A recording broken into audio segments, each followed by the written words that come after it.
mga loves! Welcome back to my channel, Jersey's Kitchen! Kamusta na mga beauty nyo dyan? Ako ito naman, medyo haggard kasi nga marami tayong ginawang trabaho ngayong araw na to.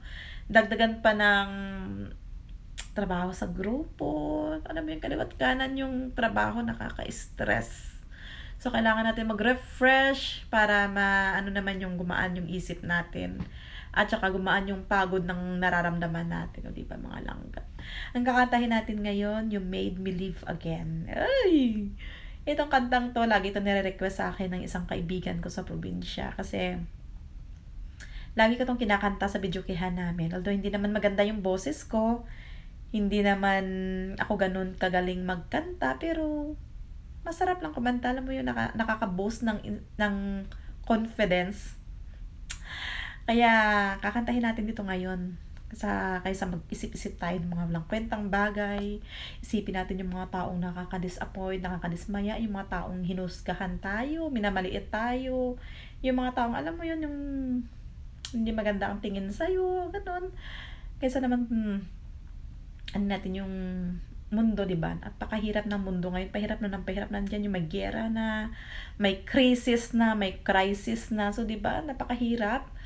Napakabigat sa isip pag patong-patungin mo yun, nariyan pa yung mga taong, alam mo yun, yung pinopost ka sa Facebook, nandiyan pa yung mga taong, alam mo yun, yung tingin sa'yo talang wala ka ng improvement, pero mas magandang kumilos tayo ng tahimik kaysa magkuda tayo ng kuda na, alam mo yung sobrang palaban mo, hindi ka naman nagmukhang matapang namukha ka ng siraulo diba?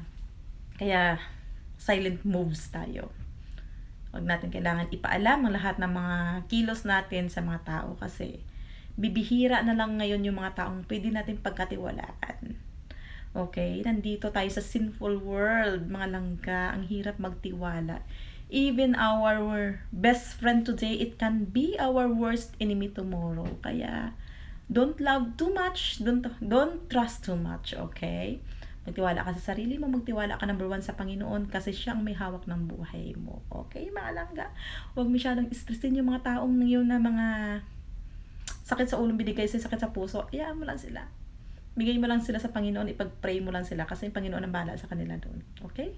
Kanta na lang tayo mga langga ng You Made Me Live Again. I was down and out and feeling so low. You took my hand and eased my mind. I was astray. You showed me the way. And now I finally found my home in you. I still recall the times I've been through. Confused and didn't know what to do. I almost gave up, but you gave me hope. You made me strong as the days went on. You made me live again. Uy, grabe. I was lost in the dark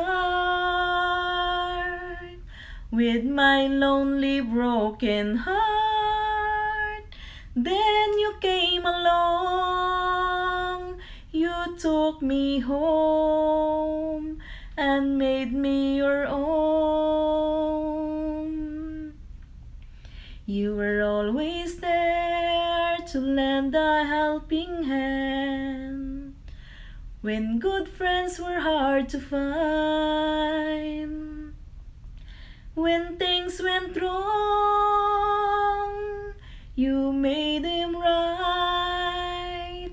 You made my days so bright. You made me live again. I was lost in the dark with my lonely broken heart. Then you came along. You took me home and made me your own. O, diba mga langga? Ang sarap pakinggan tong kantang to mga langga. Lyrics pa lang talagang tak-tak sa puso. Okay?